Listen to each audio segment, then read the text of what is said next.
Three, two, one.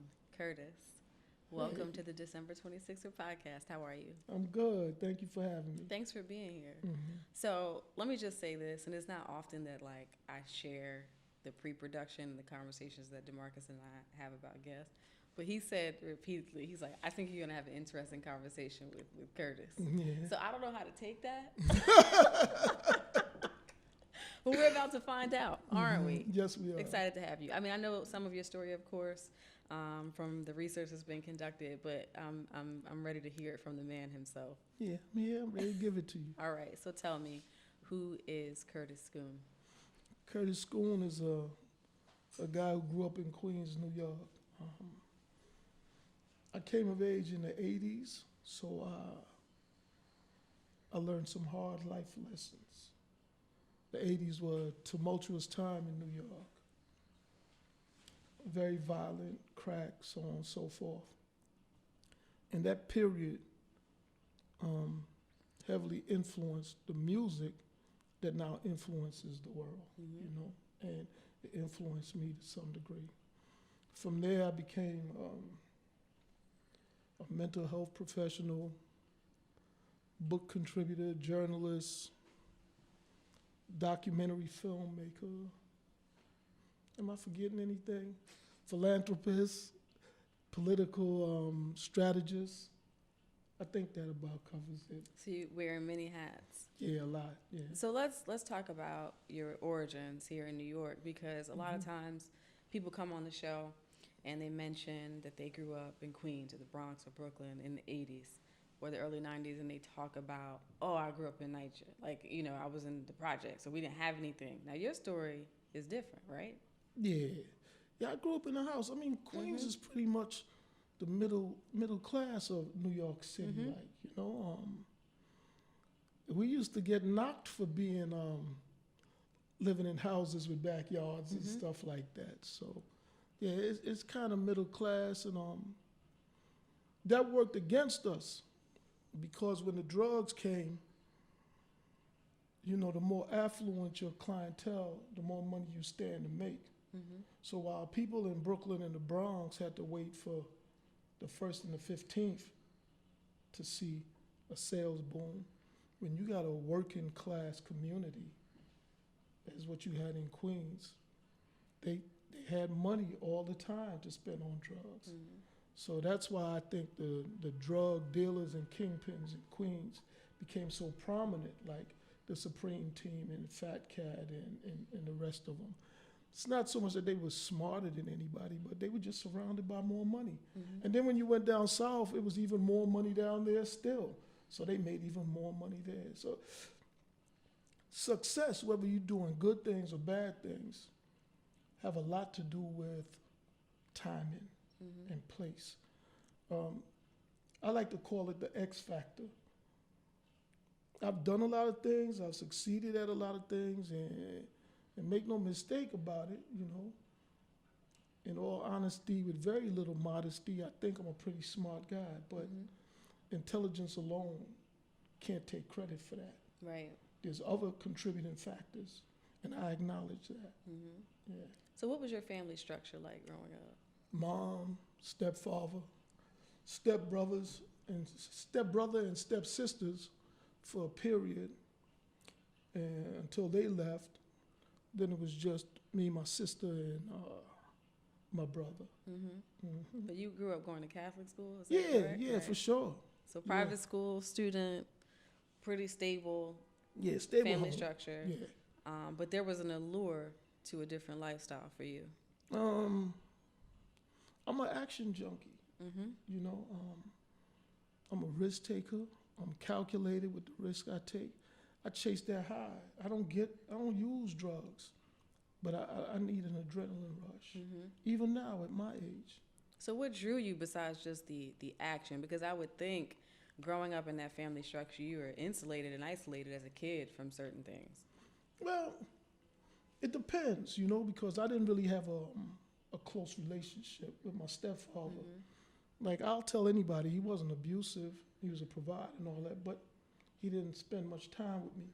And for me, the streets was more or less a rite of passage. You know, like in African societies, they send the boys out into the jungle to prove their courage and so on and so forth. I looked at the streets in that manner, like I could prove myself. It was daring, you know, it was dangerous, so it attracted me. Yeah. And how old were you when you started to feel that pull? Man, I was young. I was real young. First, I started, I don't want to say preying on, but I started manipulating people around me when I was maybe about 9 or 10 years old. You know, there was a dude on the corner of my block named Babyface, and he would go steal money out of his mother's purse. And I always had something to sell him, baseball cards, comic books. You know, look, I'm just saying, I mean, like, I knew where he was getting the money, but I was waiting on him. Like, what you got? Look at these baseball cards I got. I mean, now that I'm in mental health, I understand he's what we would call a consumer now. He definitely had a diagnosis, but I'm 9, 10 years old. I'm not thinking like that. Right. I need money myself. You know what I mean? So, so I would sell him all kinds of stuff. I'd sell him anything. He'd buy anything I had to sell. You know what I mean? But, so it actually kind of started around then. And then I started delivering newspapers.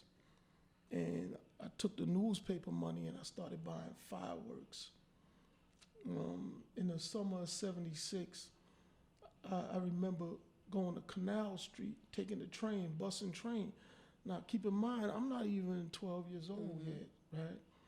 And I take the train to Canal Street because that's in Chinatown. I did my research, but I'd never been there. And I saw the Chinese writing on the fireworks. So I'm like, all right, I'm going to go down there. Don't know where I'm going to go. So I'm walking around Chinatown, and I don't know where I'm going. I'm looking around, 11 years old, right? Got this money for my newspapers and from Babyface in my pocket. and some white boy said, "You looking for fireworks?" And I was like, "Yeah," because you know Little Italy is adjacent to Chinatown. So little Italian dudes. I was like 11. They might have been like 15 or 16. So they take me over to a parking lot. And we in the parking lot, and I'm buying these the mat of firecrackers was like $6. There's 80 packs at 25 cents a pack. You get $20. So, you know, you make $14 on it. A gross of bottle rockets was $6.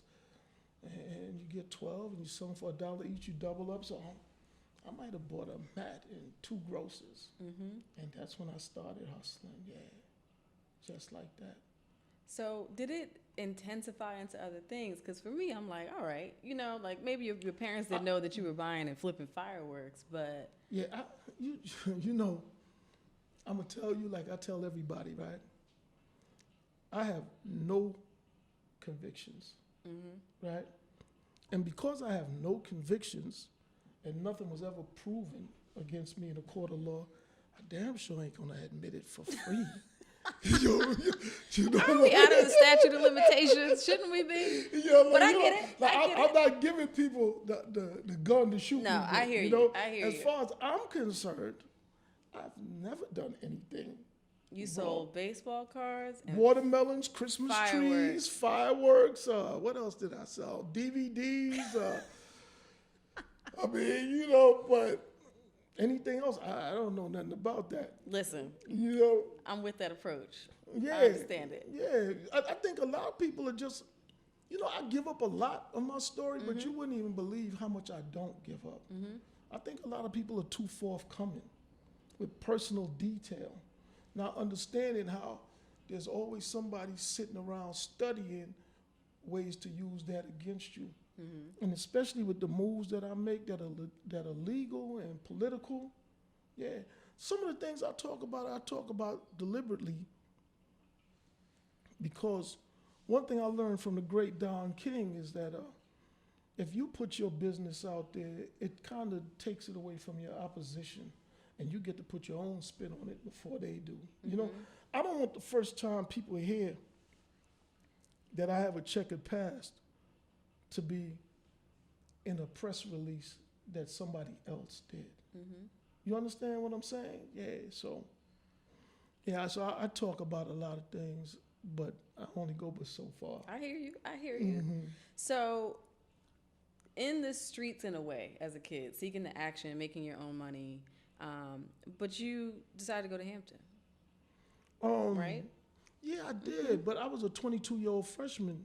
Really? So you waited to go to school? I didn't really wait. I wasn't thinking about school. Before that, I went to Brooklyn Tech. Yeah. I've always been smart. You know what I mean? Yeah, for real. But again, the streets was calling me, and I had a lack of guidance. Just earlier today, I was speaking to someone and said, "Yo, I'm not blaming my parents, but I understand the importance of parental involvement in every facet of their child's life. You're not just supposed to raise them and get them shelter, food, and clothing. You got to give them a playbook to navigate life. And nobody ever gave me that. And I don't hold my parents responsible because I'm mature enough to understand that they didn't know themselves. Right. You dig? So I'm not mad at them. It's just for me to do better than them. That's all. And I think I have. My son's an entrepreneur. My daughter's an attorney. So yeah, me with all the things I've been through, my kids are all right. And I got both of my kids. I mean, they got different parents, but they still turned out good. You know what I mean? Because I kind of knew what to do for them by what I lacked. You understand what I'm saying? Yeah.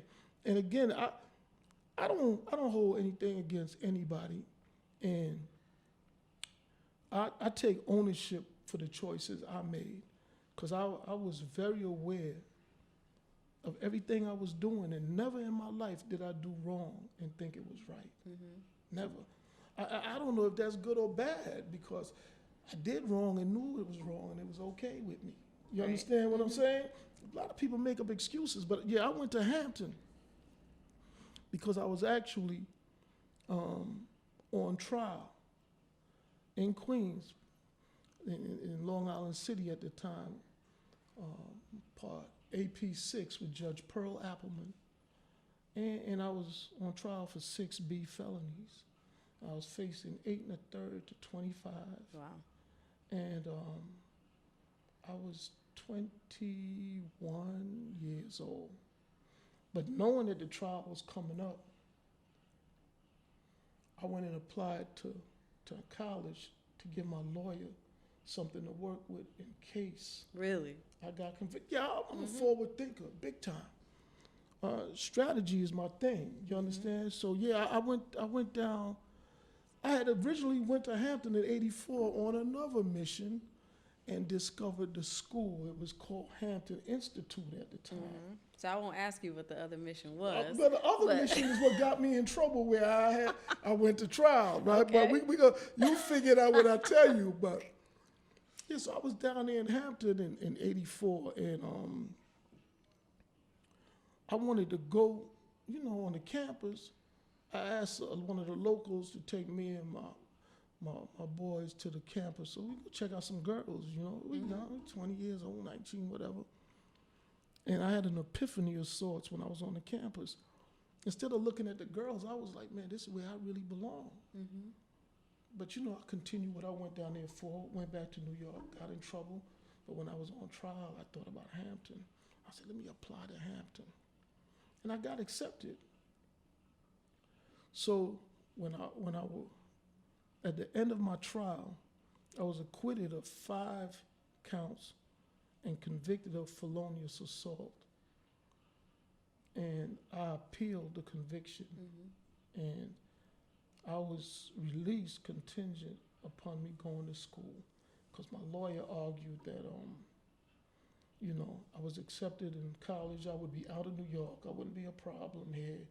And, why deprive me of the opportunity to get my life together, since I had a strong case and had appeal. And the judge granted it and continued bail, and I went to Hampton, yeah. And I also want to say, people talk about how somebody is so young and they're a baby. When I went to trial, I was 21. And when I went to Hampton that fall, I turned 22. I paid for my own lawyers. Never even told my mother. I would come home from court and tell her what's going on. I didn't even want her in the courtroom. I dealt with that myself, you know. And I'd be amazed at dudes that get arrested, and the first thing they do, they grown men and be looking in the back to see their mother in the courtroom. You know what I mean? Like, your mother wasn't with you when you did that. Me personally, again, I don't want to expose people I care about or people who care about me to the drama that I voluntarily put myself in, you know? And I wouldn't take my mom, my wife, or kids for the ride. You know what I mean? Like, it's bad enough I'm doing it on their time, on their watch, to take them through it. I don't feel there's anything honorable about any of that. I don't think there's a real man honor code anymore. So much things that's not very manly in my eye are acceptable. Like what? Just everything, all the complaining and all that, ain't nothing to complain about. Get out there and make something happen, man. Complaining, to me, not to be sexist or chauvinistic, that's for women and children. That ain't for men. Men gotta go make it happen. I don't want to hear no man complaining about the white man, about this, white supremacy. I don't want to hear nothing about it.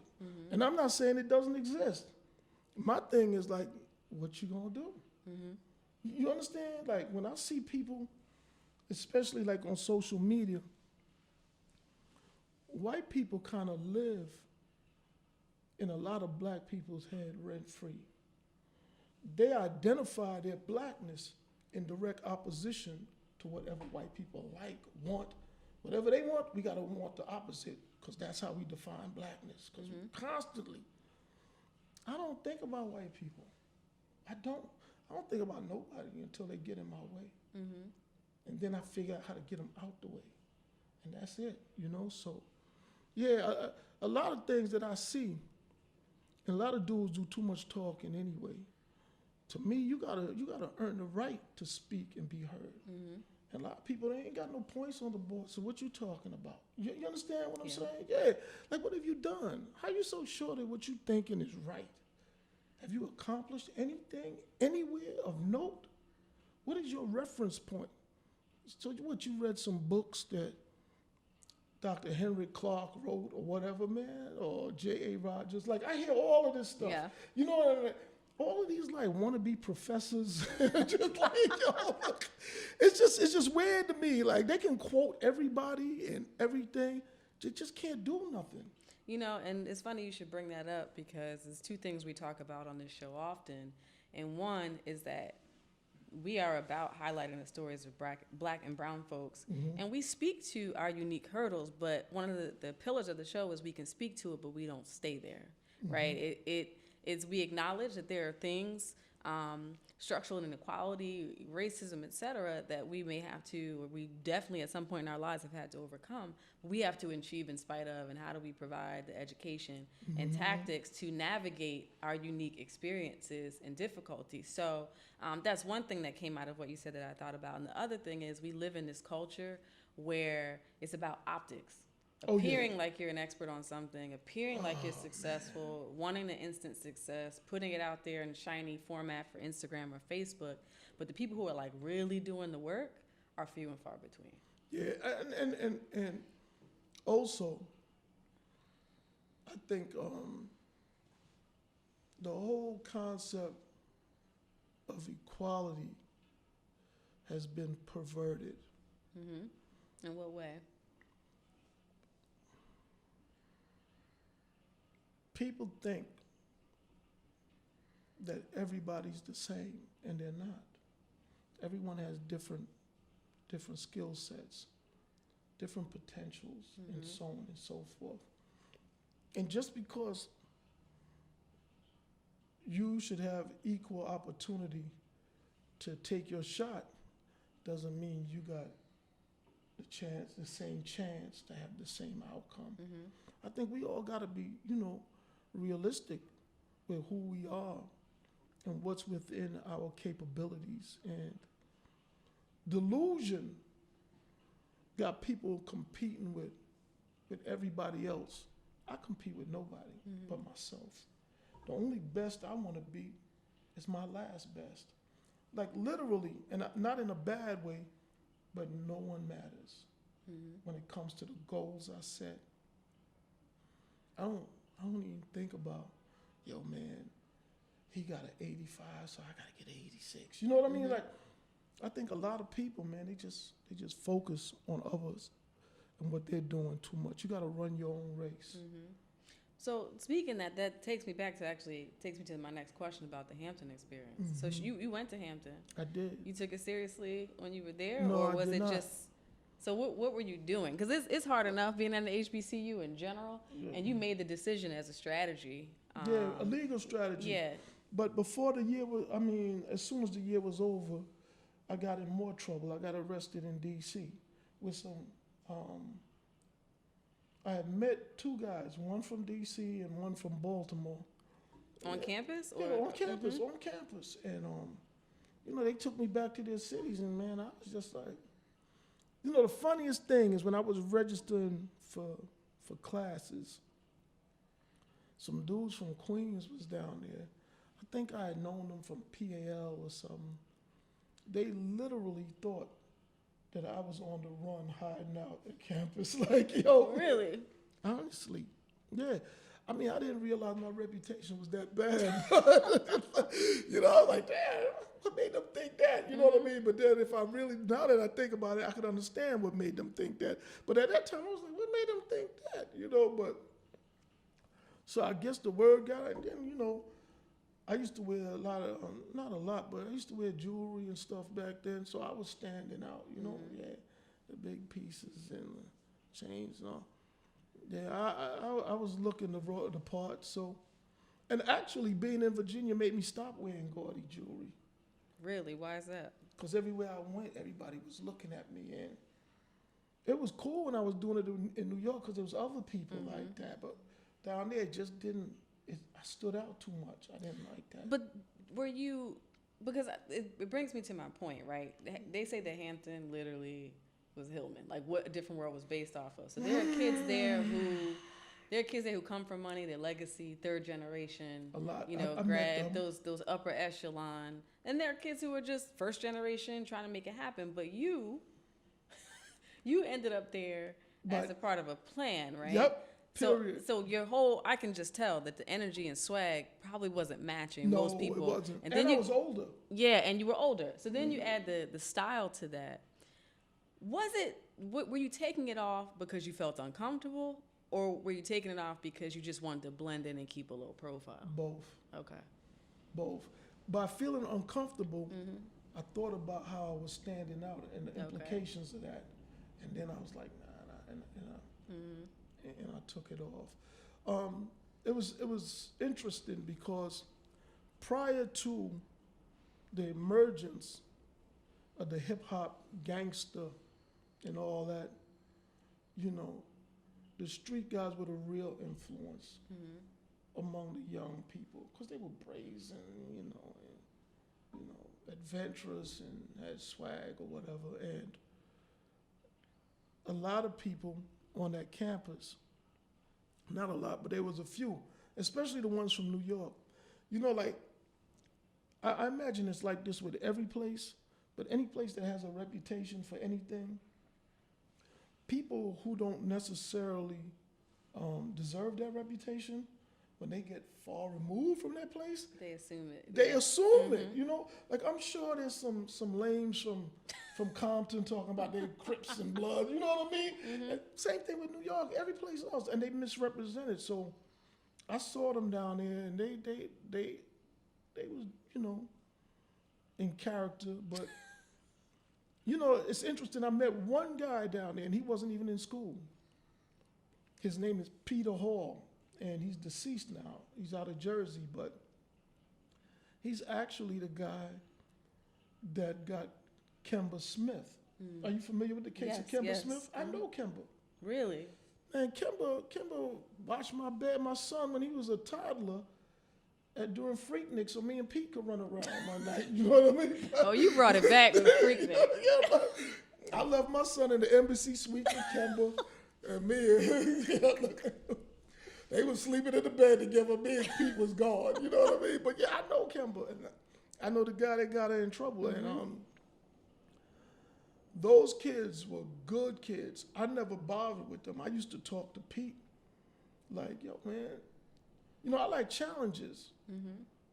To me, he was like hunting sheep on campus. Not to be disrespectful to anybody, but I don't get off on that. I go at other alphas. You know what I'm saying? Like, I don't take advantage of the weak. So, but that's what he was doing. Now he was like 10 years older than Kimber. Got him mixed up in everything that he was doing.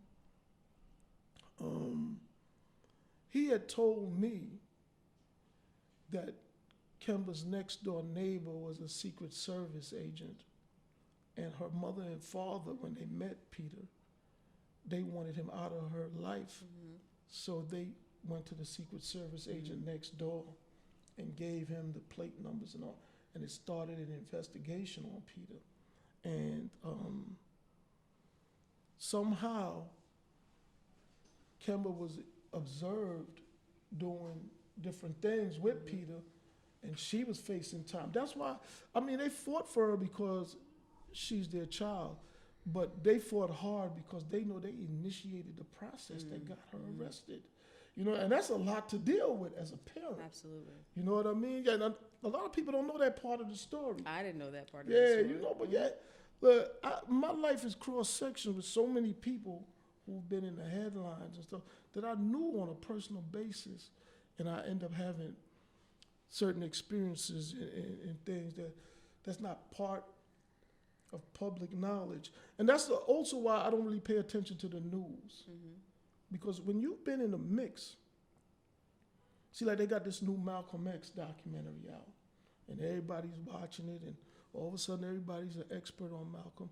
But I've made documentaries, and what I understand is that when you write a book or you make a documentary or a movie, you have the power to shape the narrative and tell history in a way that you want it presented.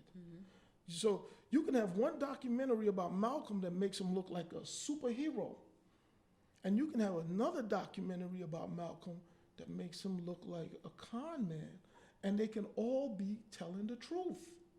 It depends on what truth you want to present and which one you emphasize, because none of us are flawless. You understand? There's people who would tell you that I'm a good guy, the salt of the earth. You understand what I'm saying? And then there's people who would tell you the exact opposite of that. And who's lying and who's telling the truth? There may be some truth to all of that. You understand what I'm saying? But we're not really mature in the way we receive information. We want somebody to be good all the time. We want perfection in people, and it just isn't there. We want perfection in people, and then when the real is told, then we can't deal with it. We can't deal. DeMarcus and I were actually having this conversation about MLK. A lot of the things that have been discussed in certain articles and stories, but it's never really been a focus on parts of his personal life that would tarnish the image of this clergy and, you know, face of the civil rights movement, et cetera. His right-hand man, Ralph Abernathy, told it all. Well, I told a lot, and it just got swept under the. And that was his right-hand man. And people saying, "What is he jealous?" and this, that. But a lot when it comes to personalities, especially deceased personalities, there's a fight for control of the narrative. And you have to watch who's trying to control it and ask yourself why. It's not so much about discrediting people. I don't care that Martin was sleeping with a bunch of women. A lot of people might. You know, he's a preacher, he's a hypocrite, what about his wife? Those things don't matter to me. The big picture is he did what he did. And I'm no fan of the civil rights movement, but I am a fan of results. And you can't deny the results that he got for what he set out to do. Whether you agree with the results or criticize integration or whatever, he set out to do something and he did it. He said he feared he integrated his people into a burning house, so it sounds like in hindsight, he was having regrets. But fact remains, he did what he set out to do. And when you are a doer, even when you don't agree with what's being done, you recognize that and you salute it. You understand what I'm saying? Yeah. Now, I just got suspended on Twitter because I've been talking about Malcolm X. I'm not a big fan of Malcolm X. Why is that? Because to me, and it's not that I don't like Malcolm X, I just don't see what the big deal is because I'm a doer, right? To me, when they give Malcolm credit for doing things for black people, I feel they're conflating a little bit because he did great things for the Nation of Islam. I acknowledge that. As the Nation of Islam, he was perhaps their greatest minister. No doubt about it. Recruited Muhammad Ali, swole their ranks. I think people in the nation should be celebrating Malcolm. But if you say he did things for black people, I'm going to ask you, what did he do? You know, we can point to what he did for the nation, but what did he do for black people? All right, so he made some good speeches. He was a hell of a debater, made some white people look crazy at Ivy League schools and Oxford and all this. Okay, great. Where are the tangibles with that? I see none. And as a man, and again, because I'm partial to women and children, I think about his wife and kids. I'm wondering, I'm not going to judge him. I'm going to tell you this, though. I couldn't have taken my wife and kids on that ride. I couldn't have done that. And just being the type of man that I am, I'm looking at him a different way. Because I'm saying, who does that? You know, again, not to disparage him, but after he left the nation, he didn't even have a home for his wife and kids. He had no resources. People are saying, and we're not knocking him for that. A lot of us don't have resources. I told you I was selling DVDs. I didn't have resources then. You're not a bad person for not having resources. But you don't have resources, you're not a threat to the U.S. government. The CIA didn't kill you. See, and we need that white validation that this man is so big that Whitey had to take him out. And we construct this fiction to justify all this groveling that we got for somebody that we think did something or is gonna do something that we're afraid to do for ourselves. And that's the part that I don't like. So my hero in all of it is Betty Shabazz. Absolutely. She, all this talk about strong black woman, she is it. So I think that's a good segue back into your story. So I think we left off, you going to Hampton, ended up getting into some more trouble. In D.C., yeah. Yeah, and had some other interactions with the justice system. Yeah, I've been arrested about 6 or 7 times. I can't remember. I've had cases. I've been to trial. I've dismissed cases in lineups, the grand jury, taking lie detector tests. Yeah, a lot of different experiences. Fortunately, it all worked out for me. And you made your way into the world of film, television, and journalism, as well as publishing, book publishing. How did that happen? Okay. How do you go from Hampton to I leaving Hampton, beating charges, and now being this guy in media and entertainment? Look, you know, I have a saying that I live by, and I came to this conclusion after reading The Art of War. There's a chapter in The Art of War about spies and reverse spies. And after reading it, and let me also say this, a lot of brothers like to read the 48 Laws of Power and stuff. I find that book to be more Eurocentric and to help you understand their mind state, very manipulative and cutthroat and so on and so forth. But The Art of War, which is Chinese, Asian, was more spiritual to me. And my takeaway from reading that chapter was a blessing and a curse are one and the same, the difference being in the application. That was my interpretation of what I read in the book. So as a rule, whatever happens to me, even if it seems negative, I figure out how to use it as a positive. So now, to answer your question, in October of 2002, I was accused of a high-profile crime. And I'm sitting there, and most people would probably just be scared to death, like, oh, man, God, wow, this is it, it's over. I thought that for a minute, then I was like, wait a minute, this is a gold mine. You know, the hustler in me kicked in. I was like, yo, how could I use this?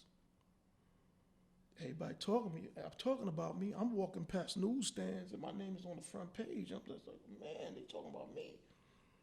I said, all right. So I pitched Playboy. And the features editor at the time was Chris Napolitano. And they had a submission email. And I don't do anything by the rules. I'm unorthodox. You look up that word, my picture's right there. I do that in the first 5 minutes of this conversation. Yeah. So I emailed them. Instead of submitting an article, I tell them, listen, this is who I am. This is what I'm accused of. And I'm willing to tell you the story, and I haven't talked to anybody. And he emailed me back. He said, in less than a week, he said, this is one of the more curious emails I've ever received, right? You know, like, so we went back and forth, and he was gauging my intellect. I could tell. I know what people are looking for, so I give it to him. So I'm wowing him with my wordplay and all that, and we got on the phone, and he talked to me. He said, you know what? I want to do this story, man, but I think, he said, I'm going to take it to my editors, but I think you should be the one to pitch it. So he set up the conference call. And I pitched it to them and over the phone. And when I was done, I remember one of my selling points was they wanted to put Blue Cantrell in Playboy because they were trying to expand into urban, again, timing. And I told them if they told my story, it'll get them more urban readers than Blue Cantrell ever could.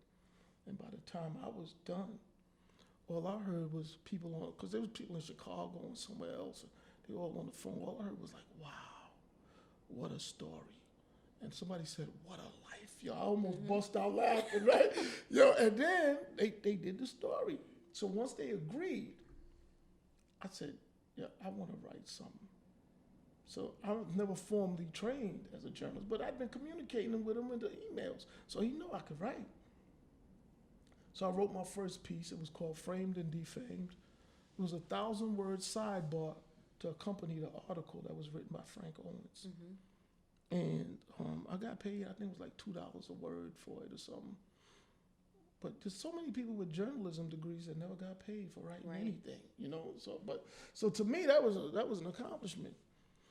And from there, that article was the basis of the book Queens Reign Supreme that Ethan Brown had pitched. And I helped him with the book proposal. Excuse me. I negotiated my terms with the contract. He was with ICM.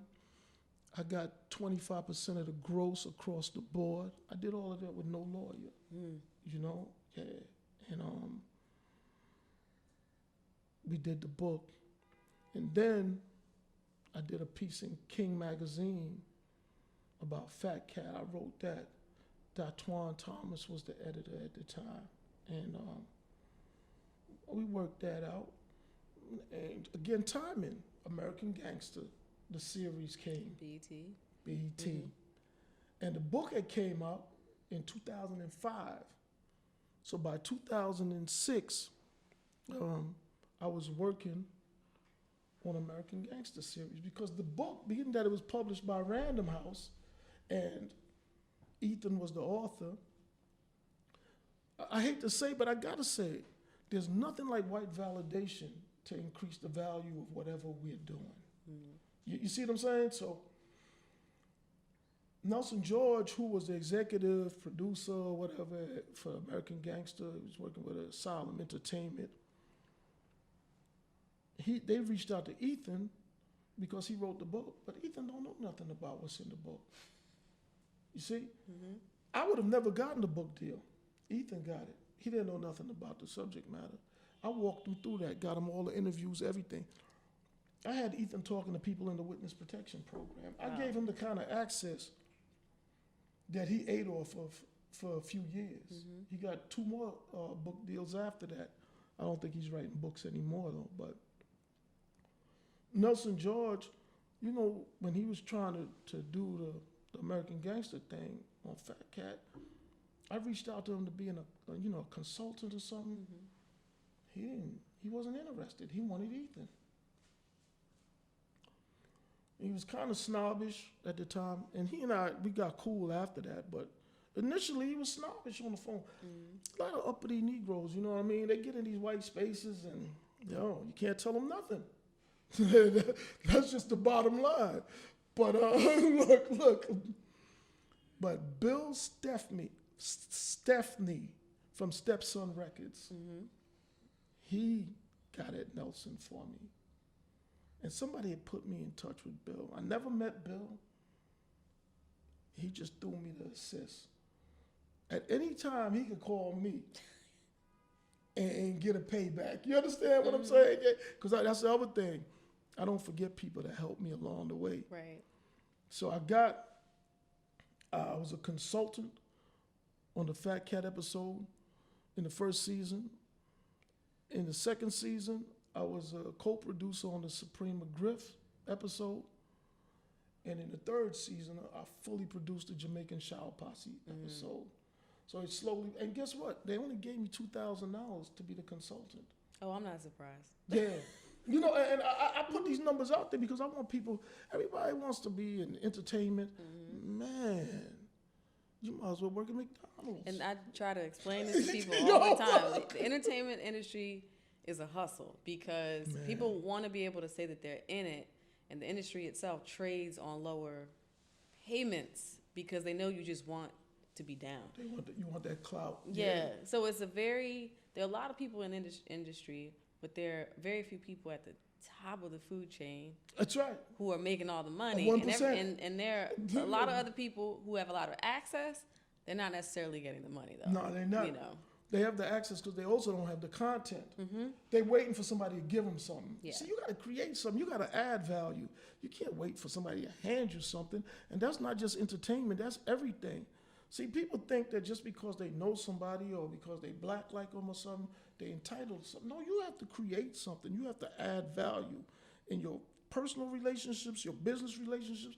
What value do you add? Nobody's honest with that. It's not nobody, but a lot of people aren't. So anyway, I did that. I accrued some real credits. Again, I never went to school for production or anything. And then I turned around and produced my own film. But I got the training I needed doing those for American Gangster. Then I did the Black, White, and Blue film. And how did you finance that? Myself. I don't ask nobody for money. I don't get no grants. I don't crowdfund. I don't do none of that. You know what I mean? Like, I pay for I don't have time to wait. And not only that, I'm unemployable. I'm saying it right now. I don't follow directions too good. I do everything.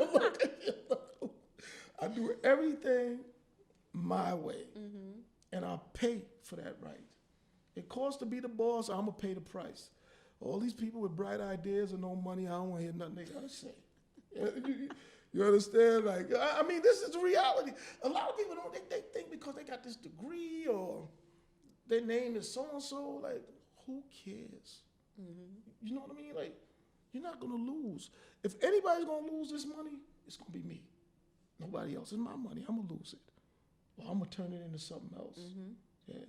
You know, you're welcome to give me some advice if it makes sense, but don't expect me to do what you want me to do. Right. And again, that come from my orientation. I started telling you what I started doing at 9. Right. I've never taken orders. How the hell am I gonna start taking orders now? It's not gonna happen. I'm sorry. You know what I mean? It's not gonna happen. I got my first job when I was 34 Wow. and quit when I was 36. Well, you made it longer than I would have expected. Yeah, I mean, I chipped my tooth. It got a cap right here. I was driving a high-low in the machine, and I don't know what happened if I got distracted. I looked in the mirror, and my tooth was chipped, and my mouth was bleeding. And I said, all the things I went through, I ain't get a scar. I go to work, and this happens to me. You gotta be kidding me. You know what I mean? Like, yeah, so that was that. I quit after that, man. So. Yeah. So tell me about the work that you're doing in Detroit. Making the film, I met Coleman Young II, the son of Detroit's first black mayor, Coleman Young I. He was mayor for 20 years, from 1974 to 1994. And when I walked away from him, I interviewed him in Lansing.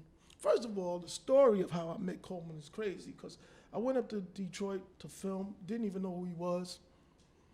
We went to a radio station with some guy who said he was in the Zulu Nation or whatever, like a 50-something-year-old hip-hopper or something, you know, and baggy pants and everything. And he was said he knew somebody there that wasn't there. They didn't bother. He scheduled an interview for us for a radio host. The person didn't show up.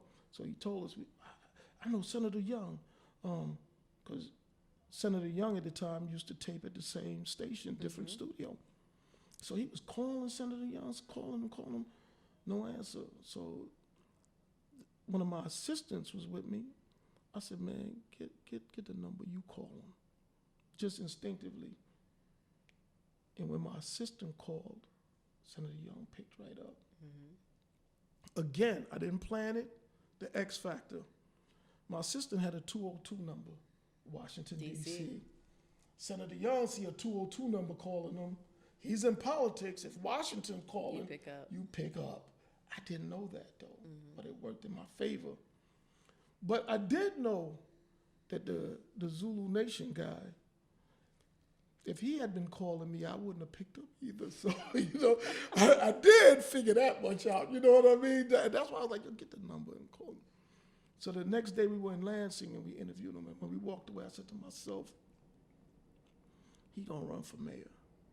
And I gotta be there for him. I sat down one day, I was monitoring him from a distance. I didn't really even talk to him, other than interviewing him for the film. But in my mind, I'm already, forecasting.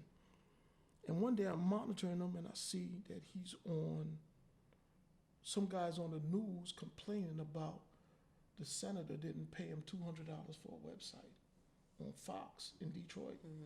And the guy says, and the news reporter said, well, do you think he has the money? And the guy said, well, I have to say no. I was so hurt.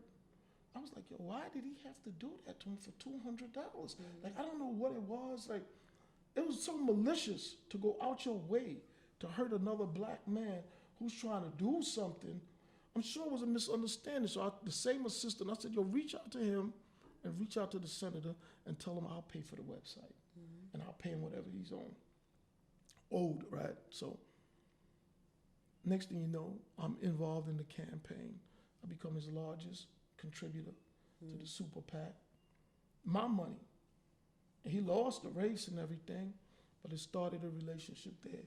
Then I worked with him when he ran for Congress. And I learned a lot about politics.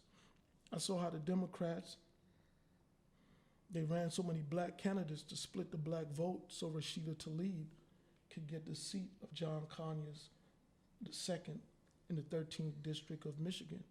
The 13th District at the time was the second poorest district in America. But we had a Palestinian America in a predominantly black district talking about Palestine and babies at the border. I'm not gonna say those issues aren't important, but why do black people in the second poorest district in America need to be concerned about what's going on in Gaza? You understand what I'm saying? So we don't really vote our interests. I think politics is really local, but the Democratic Party is only concerned with national candidates and issues. And in order for you to get funding, because she was so well funded, I think she had like 1.5 million, which really isn't a lot of money, but it's a lot in Michigan because everything is really cheap in Michigan. And then they ran all those other candidates that had no choice. You know, again, Detroit is a funny place. Just to go back a little bit, when Coleman ran for mayor, 4 of the 8 candidates had felonies and 2 Wow. did prison time. Wow. So it's a different world over there, you know? And so I've been working with Coleman closely since then, and now we're doing the STEM after school program. Myself and Raul, who I call Dutchie. Friend of the show and former yes, guest. Yes. Who happens to be here today as well. Shout out to Dutch. Yeah, Dutch has been amazing. When Coleman was running for Congress, Dutch actually flew out to Detroit and was on the ground with me out there. And I respect commitment, and I do. I absolutely do. I'm very dismissive of talkers, but if you putting in work, you got my attention. So after he lost and all that, me and Dutch took Coleman and his mother to dinner. And Dutch was very interested in expanding upon what was going on over there. And we still rocking together. So now we're doing a STEM after school program. People can visit cay2foundation.org to find out what it's all about. And we want to help kids in Detroit learn science, technology, engineering, and math. Why STEM? Because technology is the future with automation and artificial intelligence and robotics. And I want to see our kids compete. And, you know, after they get like 16, 17 years old, somebody else can help them. I ain't got the patience. I try to catch them young, you know what I mean? As young as possible before they get indoctrinated with all this other stuff, these documentaries on Netflix and all that, you know. I want them when our kids need to be able to compete. If we can't compete as a people, we're done. We're really done. You know, while everybody's trying to be entertainers, a lot of other communities, some of them, I mean, they get caught up too, but a lot of them are doing the work that's necessary to prepare for the future and keep their community stable. And either we're going to make up our mind that there is no community or make a serious commitment to maintaining the community, you know? It ain't going to just happen talking about reparations and all that stuff. Somebody got to do the work. And I just want to make sure them kids get a shot. I hope that what we do can add on to other people doing things. By no means do I think we're the only ones doing profound, significant things for black youth. But I want to add on and share as much of the outcomes with people and the knowledge as possible. You know, even with that, there are people that came to us and said, you need to just focus on basic math and reading. And I'm like, man, it's 2020. Y'all don't got basic math and reading skills down yet. Right. You understand what I'm saying? How long we gonna focus on basic math and reading? Like, I mean, not that it's not needed, but while we focusing on basic math and reading and the competition is focusing on STEM, where you going with the basic math and reading? You got to get that together, even if you do that at home with your mom and dad.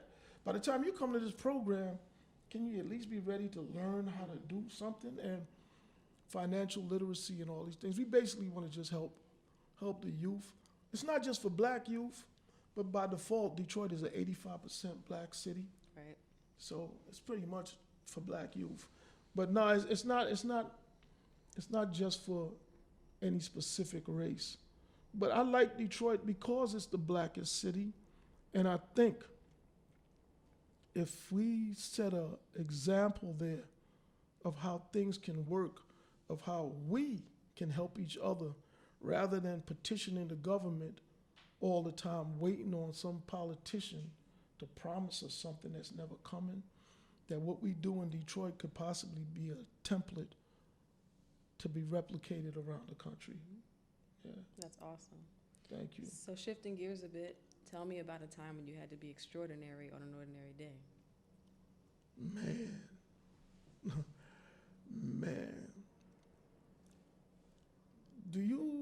I don't think people understand what it's like to wake up and find out the whole world think you killed an icon. And I've been in a lot of situations, and I can clearly tell you that when you know you did something, it's easier to deal with it than when you know you didn't. Because when you know you did something, you have an idea how to cover your tracks and protect yourself. But when you know you didn't do it, you don't know where it's coming from. You don't know what adjustments to make. You don't know where you're vulnerable. You don't know anything. It's like you're out there blindfolded and people are shooting at you and you don't know where the shots are coming from. So that I definitely had to be extraordinary to deal with that. Yeah, because I was at the lowest point in my financial life. Ironically, all the money I had previously, even back to being a kid, I had nothing at that time. I had nothing at that time because I was going through a transition of trying to reinvent myself. And it's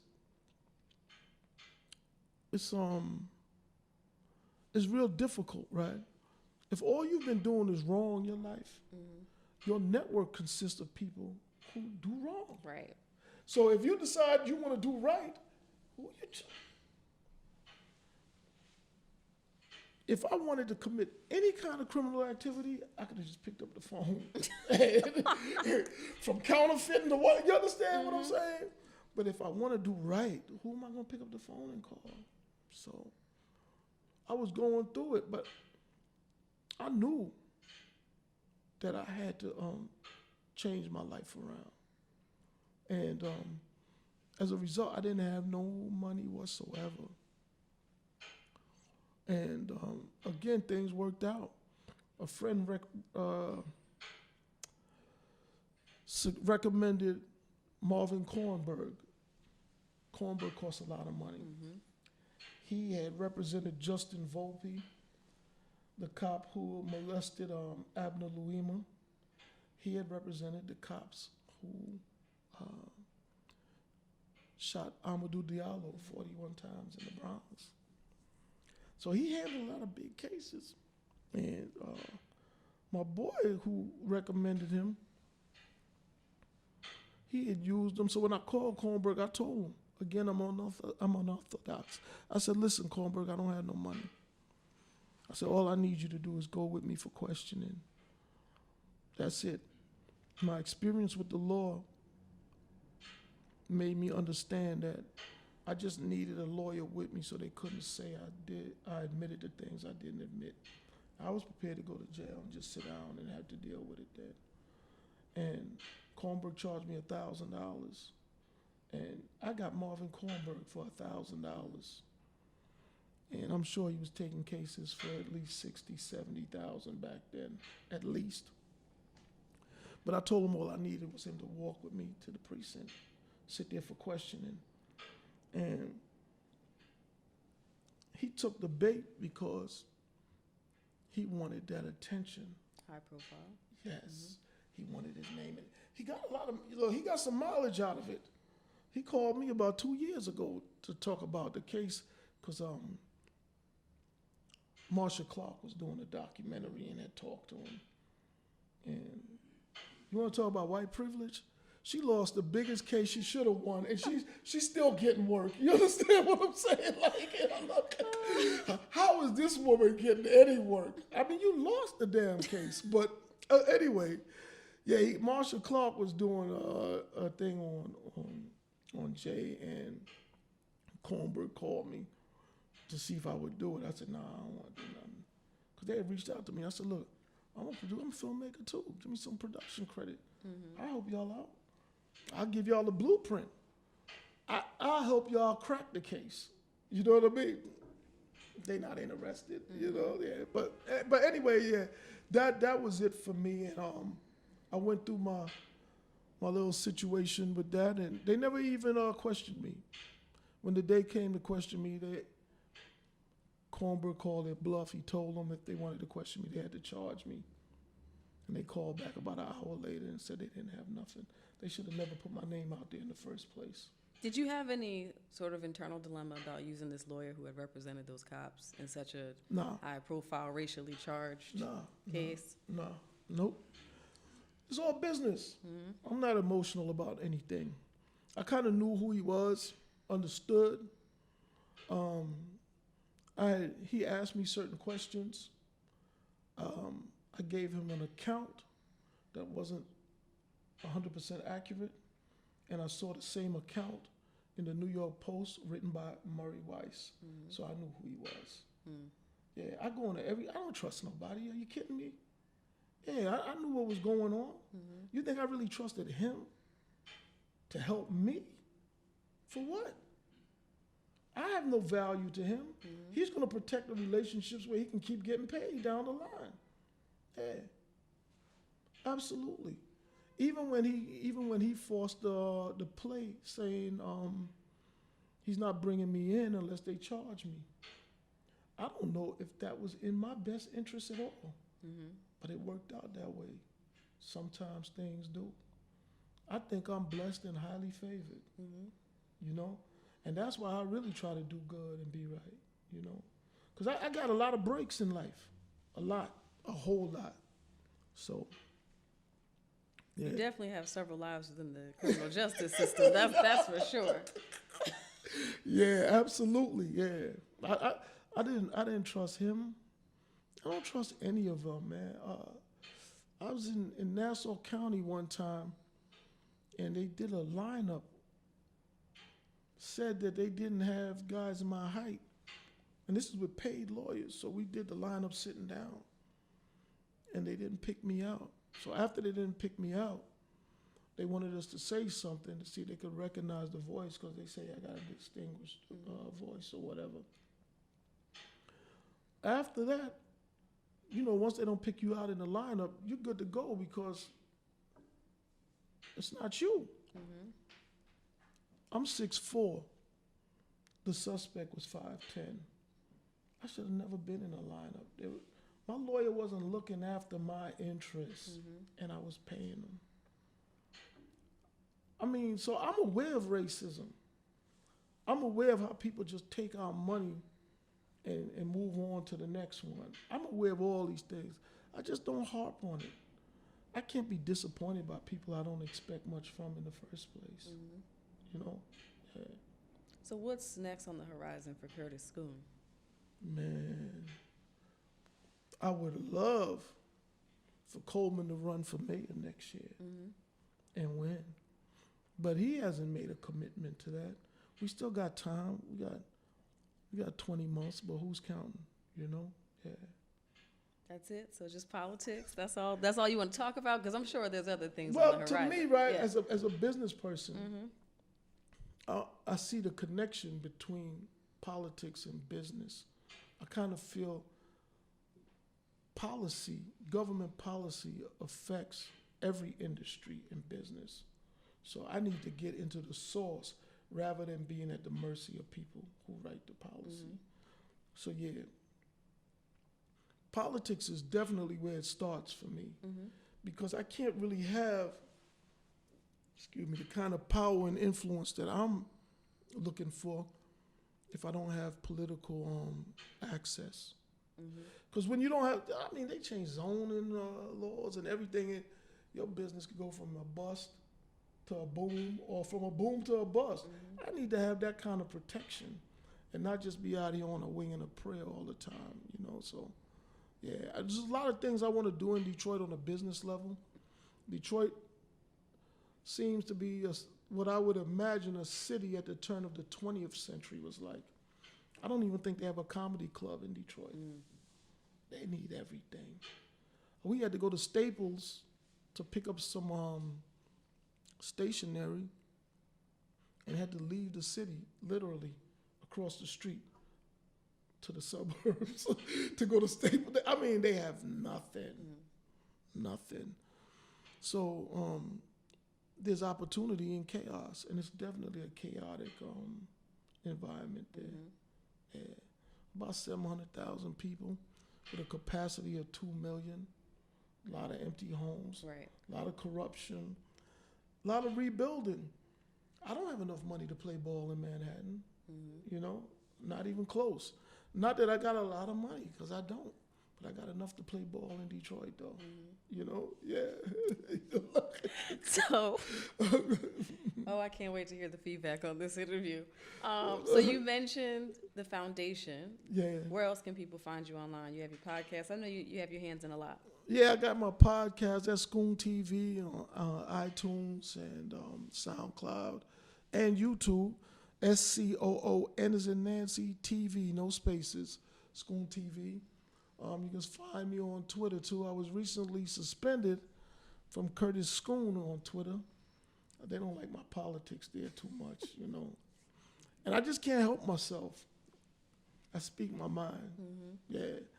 Because, you know, I don't need nobody for nothing. So they get mad, too bad. You know, but, yeah, but, and that's it. You know, I'm working on a documentary right now. I don't want to say the title.